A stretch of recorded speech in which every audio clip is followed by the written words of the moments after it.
esclarecer que segunda-feira, quando tomei conhecimento da prisão dessa colega, eu estava em viagem e imediatamente designei 2 colegas, um presidente da Comissão de Direitos Humanos e outro presidente da Comissão de Ética e Disciplina de nossa subseção, para acompanhar esse caso e também fazer com que as prerrogativas profissionais dessa colega fossem respeitadas. A atuação da OAB nesse caso visa, num primeiro momento, garantir o respeito às prerrogativas dessa profissional. No caso em tela, se resume ao direito dela de ser detida numa sala de estado maior ou, na sua ausência, ter a prisão domiciliar, até que se tenha uma decisão, uma sentença definitiva sobre eventual culpabilidade ou não. E dessa maneira que a OAB intercedeu, fez um primeiro pedido de liberdade provisória ou então de prisão domiciliar, diante da ausência da sala de estado maior, conforme eu já frisei, e esse primeiro pedido foi indeferido. Diante de fatos novos que surgiram no decorrer do inquérito, com requisição de algumas pessoas, foi feito um segundo pedido, e esse segundo pedido foi acatado pelo magistrado de nossa comarca e foi deferida a prisão domiciliar. Tá? Assim, ela foi encaminhada, colocada em liberdade, encaminhada para a sua residência, onde permanecerá até segunda ordem judicial. Ainda existe um pedido de HC junto ao Tribunal de Justiça. Os senhores têm conhecimento desse HC? Sim. Ou é exclusivo do profissional que está trabalhando na defesa? Não, veja bem, Fernando Luiz, esse habeas corpus foi impetrado a meu pedido. Tá? Eu acionei a Procuradoria da OAB em Cuiabá, tendo em vista aquele primeiro indeferimento de prisão domiciliar, o primeiro pedido que foi feito de prisão domiciliar. No entanto, ontem, com o deferimento do segundo pedido de prisão domiciliar, esse habeas corpus perdeu seu objeto e imediatamente comuniquei à doutora Cláudia, que é a procuradora da OAB, que estava à frente desse habeas corpus, e solicitei a ela que fizesse um pedido de desistência desse habeas corpus em razão da perda de seu objeto. Doutor, foram necessários 2 pedidos de habeas corpus?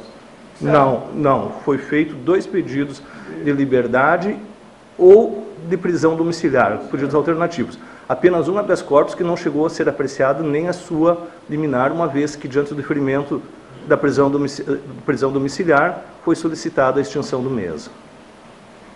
Com relação a esse episódio, doutor, envolvendo, inclusive, nós tivemos declaração do próprio delegado de polícia, ressaltando que, como profissional, defensora da lei, ela deveria ter tomado as precauções devidas, o que acabou não acontecendo. Como é que o Fernando Luiz, veja bem, eu não vou ficar aqui rebatendo palavras de delegado ou de qualquer outra autoridade, correto, certo? Eu gostaria de esclarecer qual é a atribuição da OAB nesse sentido. A atribuição da OAB, num primeiro momento, conforme eu falei, é garantir as prerrogativas profissionais de uma pessoa que foi presa no exercício da profissão. Isso nós conseguimos ontem. Esse processo vai ter seu prosseguimento, tá? O inquérito vai ter seguimento. A delegacia de polícia, através do delegado de polícia que está conduzindo o inquérito, dos investigadores, chegarão a uma conclusão nesse inquérito, encaminharão para o fórum com o indiciamento ou não dessa profissional, após a produção das provas que forem possíveis serem realizadas dentro do procedimento investigatório. Posteriormente, o Ministério Público vai oferecer ou não a denúncia contra essa profissional, se convencendo ou não da culpabilidade ou eventual conivência dela, e aí ela, através de seu advogado, vai apresentar a sua defesa e, enfim, tentar demonstrar sua inocência. Particularmente, não falando agora em nome da OAB, falando como Evandro, como cidadão e como colega da doutora Cibele, tive a oportunidade de entregar a carteira dela de advogada já na minha gestão, mas já a conheço há muito tempo, entende? Então, uma opinião, sem querer fazer juízo de valor, uma opinião pessoal minha, eu acredito na inocência da doutora Cibele, acredito que foi um momento de ingenuidade, de repente acreditou nos familiares, nas pessoas que encaminharam aquele colchão, nos familiares de seu cliente, de seu constituinte, e pode de repente até ter havido, conforme você mencionou, uma falta de diligência. Por outro lado, acredito na ingenuidade e na inocência dela, porque ela mesma solicitou aos agentes que examinassem o colchão e registrou que não havia examinado. Então, para uma pessoa, vamos dizer assim, que tem culpa no cartório, não agiria dessa forma.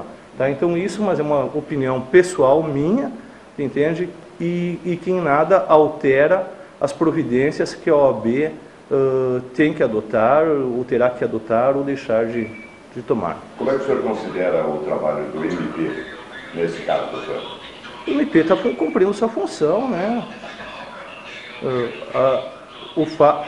O fato é que existiu uma situação, que essa situação tem que ser investigada, né? Não somos contra a investigação por parte da polícia, por parte do Ministério Público, por parte de ninguém, muito pelo contrário. Existe uma situação, ela tem que ser apurada. O Ministério Público foi ágil na tentativa de também encaminhar esse pedido de prisão do presidente, doutor? Não, nós tivemos 2 pareceres no Ministério Público. Por incrível que pareça, no primeiro pedido que nós fizemos, o parecer do Ministério Público proferido por uma das promotoras de nossa comarca foi favorável à prisão domiciliar e a decisão da magistrada foi contrária.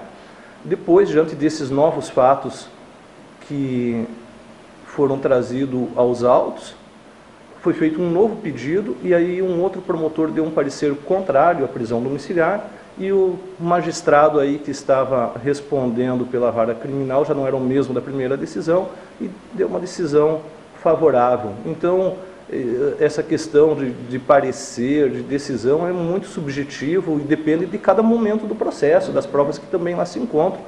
Então, o processo, nessa altura do campeonato, já estava mais maduro, mais bem instruído, né? E felizmente foi respeitada a prerrogativa profissional da nossa colega, que por hora é o que nos interessa, e a OAB vai continuar acompanhando esse caso, continuando o desfecho dele. O advogado entrar como gesto dentro do CRS?